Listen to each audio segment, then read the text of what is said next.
ஆண்டவரும் இரட்சகருமான இயேசு கிறிஸ்துவின் ஈடு இணையற்ற நாமத்தில் அன்றன்றுள்ள அப்பம் வாசகர்களுக்கு எங்கள் அன்பின் வாழ்த்துக்கள். 2025 ஆண்டு ஆகஸ்ட் மாதம் 10ஆம் தேதி ஞாயிற்றுக்கிழமைக்குரிய தின தியானம். இன்றைய தலைப்பு சோர்ந்து போகாத ஜெபம்.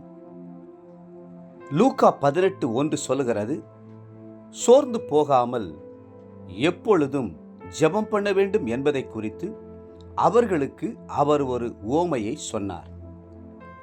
இயேசு சொன்ன உவமை ஒரு விதவையை குறிக்கிறது. அந்த விதவையின் உவமை சோர்ந்து போகாத ஒரு ஜெபத்திற்கு அடையாளமாய் இருக்கிறது. அவள் அந்த பட்டணத்தில் உள்ள நியாயாதிபதியினிடத்திலே போய் தனக்கும் தன் எதிராளிக்கும் இருக்கிற பிரச்சனையிலே நியாயம் செய்ய வேண்டும் என்று விண்ணப்பம் பண்ணினாள். அதோடு அவள் நின்றுவிடவில்லை. தொடர்ந்து நியாயாதிபதியினிடத்தில் ஞாபகப்படுத்தி கொண்டே இருந்தாள். நியாயாதிபதிக்கு அது தொல்லையாய் இருந்தது. இவள் அடிக்கடி வந்து என்னை அலட்டாதபடிக்கு இவளுக்கு நியாயம் செய்ய வேண்டும் என்று தனக்குள்ளே நினைத்து கொண்டான். லூக்கா 18:5. சாதாரணமாகவே ஜெப நேரத்தில் சாத்தான் ஒரு சோர்வை கொண்டு வருவான். அதைரியத்தையும் அவிசுவாசத்தையும் கொண்டு வருவான். அப்படியானால் ஒரு விதவையின் உள்ளத்தில் எவ்வளவு சோர்வை கொண்டு வந்திருக்கக்கூடும்? பெண்களே பலவீனமான பாண்டங்கள் என்னும் போது ஒரு விதவை எவ்வளவு பலவீனமான பாண்டமாய் இருந்திருப்பாள்? ஆனாலும் அவள் உள்ளத்தில் ஒரு திடமான விசுவாசம் இருந்தது. அவள் சிறிதும் சோர்ந்து போகாதவளாய் இருந்தாள். சோர்ந்து போகிறவனுக்கு அவர் பலன் கொடுத்து சத்துவம் இல்லாதவனுக்கு சத்துவத்தை பெருக பண்ணுகிறார் என்னும் கர்த்தருடைய வாக்குத்தத்தத்தை அவள் சார்ந்து கொண்டாள் என்றுதான் நான் நினைக்கிறேன். ஏசாயா 40:29. சோர்வின் ஆவியை மாற்றக்கூடியது உற்சாகமான ஆவி. ஆகவேதான் தாவீதும் கூட உற்சாகமான ஆவி என்னை தாங்கும்படி செய்யும் என்று மன்றாடினார். 51ஆம் சங்கீதம் 12ஆம் வசனம்.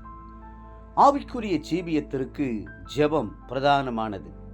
அதிலே சோர்ந்து போகாமல் ஜெபிக்க உற்சாகத்தின் ஆவி மிக மிக தேவையானது.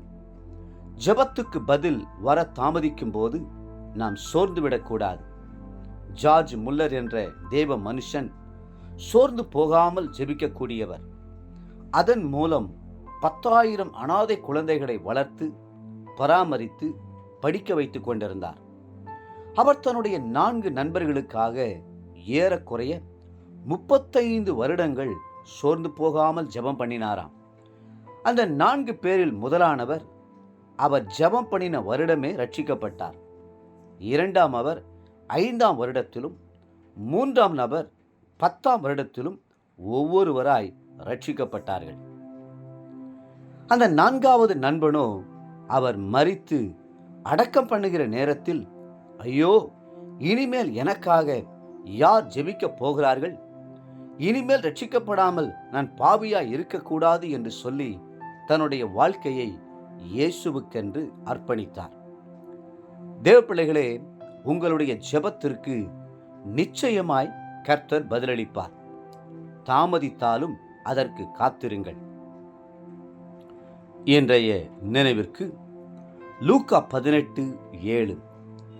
தேவன் தம்மை நோக்கி இரவும் பகலும் கூப்பிடுகிறவர்களாகிய தம்மால் தெரிந்து கொள்ளப்பட்டவர்களின் விஷயத்தில் நீடிய பொறுமையுள்ளவராயிருந்து அவர்களுக்கு நியாயம் செய்யாமல் இருப்பாரோ?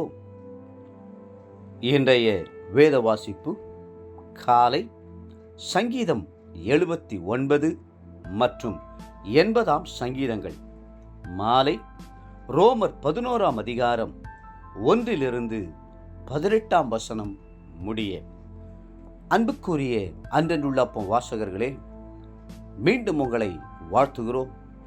சோர்ந்து போகாமல் இடைவிடாமல் ஜெபம் பண்ணுங்கள். நிச்சயம் கர்த்தர் உங்களுக்கு பதிலளிப்பார். கர்த்தர்தாமே உங்களை ஆசீர்வதித்து மென்மேலும் உயர்த்துவாராக. ஆமேன்.